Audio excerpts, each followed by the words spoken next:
जो आज मोदी जी कर रहे हैं ना, अपने समय में यही पृथ्वीराज चौहान ने किया था।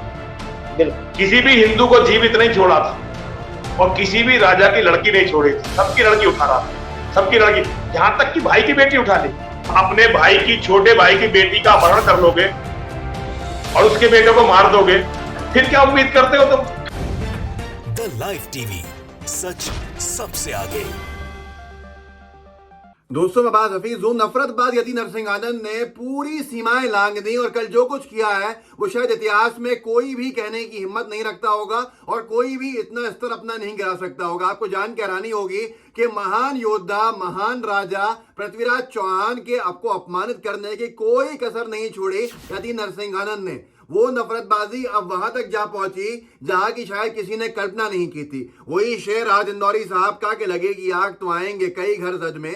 यहाँ सिर्फ हमारा मकान थोड़ी है। मतलब शुरुआत जिस यति नरसिंह आनंद ने मुसलमानों से के खिलाफ नफरत भरी बातें करके की, मुसलमानों के नरसंहार की बातें करी, मुसलमानों के इतिहास को कलंकित करने के प्रयास किए, लेकिन अब वही नरसिंह आनंद आज इस जगह पे आके बैठ गया कि वो पृथ्वीराज चौहान जी को अपमानित करने में कोई कसर नहीं छोड़ रहा, जिनके लिए एक आस्था का जो विषय होते हैं हमारे राजपूत समाज के लिए। और वो करणी सेना अब कब धावा बोलेगी मुझे नहीं मालूम, लेकिन आप देख लीजिए क्या बोला है और कितना बुरा बोला है। और गोदी मीडिया इस पर चर्चा नहीं कर रहा। बहुत से लोगों ने डाला है, साथ में मोहम्मद जुबैर ने उस क्लिप को डाला और लिखा है कि यति नरसिंह आनंद सरस्वती ये कह रहा है पृथ्वीराज चौहान के बारे में। जरा खुद सुनिए और खुद समझिए।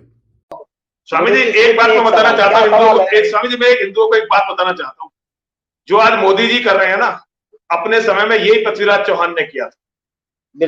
किसी भी हिंदू को जीवित नहीं छोड़ा था और किसी भी राजा की लड़की नहीं छोड़ी थी। सबकी लड़की उठा रहा था, सबकी लड़की, यहां तक कि भाई की बेटी उठा ली। स्वामी जी, राजपूतों के जितने बड़े योद्धा थे सबको मार दिया और मुसलमान को मारा नहीं, जो इतना बड़ा आतंकवादी, इतना बड़ा गिरोह मुझे बार बार छोड़ता रहा महान बनने के लिए।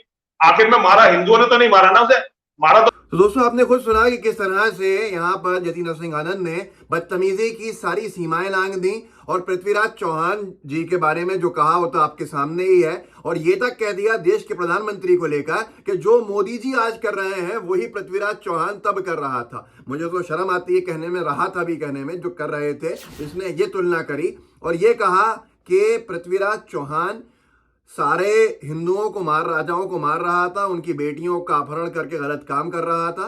ये सबसे बड़ा सवाल तो ये है कि ये कहने की हिम्मत कैसे हुई यति नरसिंह आनंद की, इतना अपमान भरे शब्द। और दूसरी बात, मोदी जी से तुलना करी है।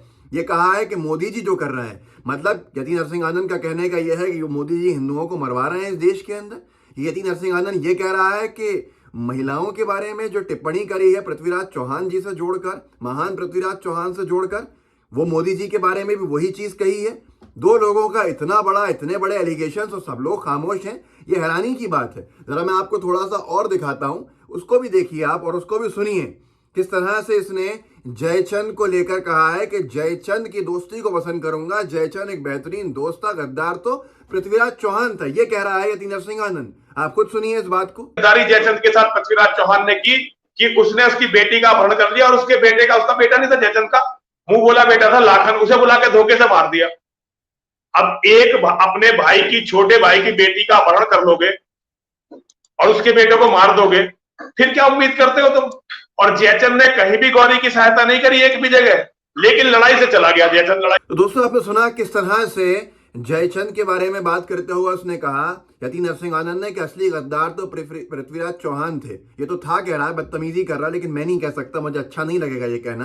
पर आप खुद बताइए कि वो आज की तारीख में अगर यही सारी बातें किसी कांग्रेस के नेता ने की होती या किसी मुसलमान ने की होती तो देश भर के अंदर दक्षिणपंथी विचारधारा के लोग गदर कर चुके होते और हिंदू और मुसलमानों को लड़ाने में कोई कसर नहीं छोड़ी होती। यहाँ तक कि गोदी मीडिया तो गुजरात और हिमाचल के चुनावों के समीकरण ही बदल देती। लेकिन उसके बावजूद भी आखिर किसका समर्थन प्राप्त है? आखिर कौन लोग संरक्षण दे रहे हैं यति नरसिंह आनंद को, जो वो अब पृथ्वीराज चौहान को भी अपमानित करने लगा? और यहाँ पर ये तस्वीर भी देख लीजिए जिसके अंदर एक बहुत बड़े अपने आप को हिंदू हृदय सम्राट कहने वाले भाजपा नेता यति नरसिंह आनंद की शरण में खड़े हुए हैं। और डाला भी है ट्वीट खुद ही कपिल मिश्रा, जिनके बयानों ने दिल्ली के दंगों के अंदर एक अहम आग सुलगाने का काम किया, चिंगारी देने का। वो यति नरसिंह आनंद को बहुत सम्मान देते हुए साथ में खड़े होकर तस्वीर डाल रहा है। तो ये आप खुद सोच सकते हैं कि कितने आगे की चीज आज यति नरसिंह आनंद की होगी उस भाजपा सरकार में जिसके नेता नतमस्तक होते हैं यति नरसिंह आनंद के ऊपर आके। और ये कपिल मिश्रा जिसके साथ खड़ा, याद दिला दूं, यति नरसिंह आनंद ने पृथ्वीराज चौहान जी के बारे में तो आज बोला है, इससे पहले भी बोला हुआ है, पर कोई कार्रवाई नहीं हुई है। ये आजाद घूम रहा है बेल पर और करनी सेना को प्रदर्शन भी नहीं देखा। जो लोग कहें कि ये अभी हुआ है और ये अभी बोला है, तो उनको बता दूं ये अभी का नहीं है, बल्कि मैं आपको एक वीडियो दिखाता हूं और उसको देखिए और सुनिए। और वो वीडियो डाला गया है एक हिंदुत्व मेरी पहचान करके यूट्यूब चैनल में 1 महीने पहले। बड़े मंच से यति नरसिंह आनंद ने पृथ्वीराज चौहान जैसे महान योद्धा को अपमानित किया था और यही बातें की थी। आप खुद देख लीजिए और खुद सुन लीजिए। 1 महीने में आपने अगर करनी सेना या बीजेपी किसी नेता के को ये बयान देते हुए सुना हो कि वो उसके ऊपर सख्त कार्रवाई की मांग करते हैं, सुनिए आप जरा इस वीडियो को देखिए। लेकिन उसका दिल्ली लेकर पेट नहीं भरा, उसने किसी पर विजय नहीं की, केवल और केवल अपने भाइयों का। और उसकी वासना इतनी बढ़ गई कि उसने अपने छोटे भाई की बेटी का अपहरण किया और उसके बेटे का। आज भी हिंदुओं के कवि पृथ्वीराज चौहान के गीत गाते हैं। यहां जिस दिन जयचंद की पीड़ाएं गाई जाने लगेंगी, उसके बाद ये धर्म बच जाएगा। और ये पहली बार नहीं है, ये आग जो शुरू करी थी मुसलमानों से यति नरसिंह आनंद ने और खूब अनभक्त उसका समर्थन कर रहे थे, आज वो कहाँ चुप हैं। यहाँ तक के पृथ्वीराज चौहान जी को अपमानित करने में कोई कसर नहीं छोड़ी।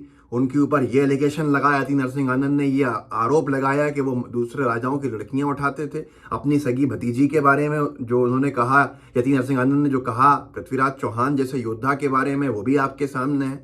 ये सारी चीज़ों के बाद कार्यवाही कहाँ है? और अभी नहीं कहा, 1 महीने पहले भी कहा था। और ये वही नरसिंह आनंद है जिसने कहा था कुछ महीने पहले कि बीजेपी की महिला नेत्रियां क्या क्या करती हैं, क्या गलत काम करती हैं बीजेपी नेताओं के साथ, तब जाके उनको पद मिलते हैं। ये वही नेता है, पर फिर भी ये आज़ाद है। इसने मुसलमानों के नरसंहार की शपथें दिलवाई और सब कुछ कहा, लेकिन फिर भी क्या मजबूरी है आखिर ऐसी कि इसको आज़ाद छोड़ना पड़ रहा है? और क्या मजबूरी है कि इसको जेल में डालने से हाथ कपकपा जाते हैं जो लोग सरकारी मशीनरी के अंदर हैं उनके? आखिर किसका संरक्षण इसको मिला हुआ है? ये बड़े सवाल हैं। लेकिन मेरा सवाल सीधे तौर के ऊपर उन लोगों से है जो करनी सेना के अंदर है। तो कब होगा, कब प्रदर्शन होगा, कब अल्टीमेटम दिया जाएगा सरकार को कि कब कार्रवाई हो, ये जरूर बताइएगा। और गोदी मीडिया के इंतजार में है कि अब आप सोच लीजिए आग कहां तक पहुंच चुकी है। शुरुआत की थी मुसलमानों से, लेकिन अब राजपूतों के ऊपर और तमाम लोगों तक भी पहुंचा दिया। आगे क्या कहेंगे ये भी आप समझ सकते हैं। लेकिन अगर ये नरसिंह आनंद की जगह किसी और ने कहा होता तो क्या उसका हाल हुआ होता, ये भी अच्छे से मालूम है। तो मतलब साफ है कि राजनीति का जहां फायदा, राजनीतिक फायदा जहां मिलेगा वहां जम के राजनीति की जाएगी, और जहां राजनीतिक फायदा नहीं मिलेगा वहां बिल में घुस जाया जाएगा। जिसका क्या मतलब है, क्या वाकई में जो सत्ताधारी दल के समर्थक हैं वो वाकई में अनभक्त जो हैं वो धर्म के लिए अपना एक भाव रखते हैं या सिर्फ राजनीति के लिए रखते हैं? जरूर बताइएगा। इस वीडियो को आगे बढ़ाइए, लोगों को जागरूक कीजिए और बताइए कि नरसिंह आनंद पृथ्वीराज चौहान जी के बारे में क्या कह रहा है। नरसिंह आनंद ने किस तरह की बातें कही हैं, क्या वो आपको बर्दाश्त है? नहीं है तो कम से कम उसकी बेल कैंसिल करवाने की अपील कीजिए और लोकतांत्रिक ढंग से कार्रवाई की मांग कीजिए। कानून अपने हाथ में नहीं लिया जाता है, कानून अपना काम करता है, उसे करने दीजिए। इस वीडियो को व्हाट्सएप ग्रुप्स में शेयर कीजिएगा, साथ में लाइव टीवी को सब्सक्राइब जरूर कीजिएगा। जय हिंद, जय भारत। द लाइव टीवी, सच सबसे आगे।